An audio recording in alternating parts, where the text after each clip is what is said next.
মরুর বাহন উটকে খাওয়ানো হয় জ্যান্ত বিষধর সাপ, তাও আবার কিং কোবরার মতো সাপ। উট এমনিতেই খুব শান্তশিষ্ট প্রাণী, এমন নিরীহ একটি প্রাণীকে কেন সাপ খাওয়ানো হয়? মূলত হায়াম নামের উটের এক অদ্ভুতুড়ে রোগের চিকিৎসা এটি। স্থানীয় শব্দ হায়াম এর অর্থ জীবন্ত সাপ গিলে ফেলা। এতে আক্রান্ত হলে খাওয়া দাওয়া বন্ধ করে দেয় উট। ধীরে ধীরে ফুলে শক্ত হয়ে যায় শরীর, তৈরি হয় রক্তশূন্যতা। এছাড়া গর্ভপাত, মৃত বাচ্চা প্রসব প্রভৃতি জটিলতা হয়ে থাকে।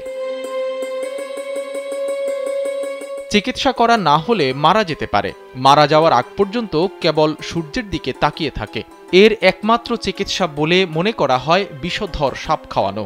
উট মালিক আক্রান্ত উটের মুখে হাঁ করিয়ে জীবন্ত সাপ ঢুকিয়ে দেন। এরপর মুখে পানি ঢালা হয় যাতে সাপটি ভেতরে চলে যায়। কখনো কখনো উট নিজে নিজেই সাপ খেয়ে ফেলে। সাপের বিষ সারা শরীরে ছড়াতে শুরু করলে খুব তৃষ্ণার্ত হয়ে পড়ে উট। তখন প্রচুর পানি পান করতে থাকে। এই অবস্থা চলতে থাকে মোটামুটি 6 থেকে 8 ঘন্টা।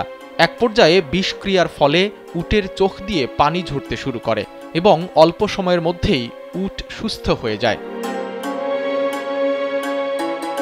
উটের চোখ দিয়ে পড়া এই পানিকে বলা হয় তিরিয়াক। এটি স্থানীয় বাসিন্দাদের কাছে খুবই গুরুত্বপূর্ণ।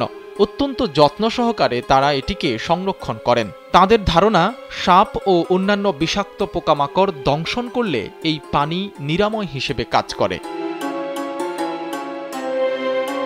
তবে উটের রোগমুক্তির এই চিকিৎসা পদ্ধতি বিজ্ঞান সমর্থিত নয়। চিকিৎসকরা এটিকে ভ্রান্ত ধারণা বলে মনে করেন। তাদের মতে উটের পরিপাকতন্ত্র অত্যন্ত শক্তিশালী।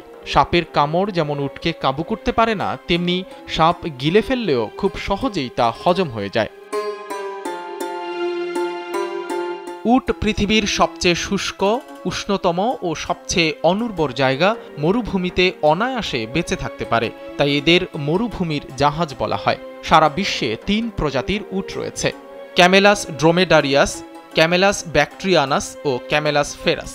একটি পূর্ণবয়স্ক উটের ওজন 450 থেকে 650 কেজি পর্যন্ত হয়। উটের পায়ের উচ্চতা প্রায় 2 মিটার। প্রতিটি পায়ের পাতায় চর্বি ও নমনীয় ফাইবারের পুরু আস্তরণ থাকে, যাতে লোম দিয়ে ঢাকা। সাইদ রহমান, কালবেলা ডেস্ক।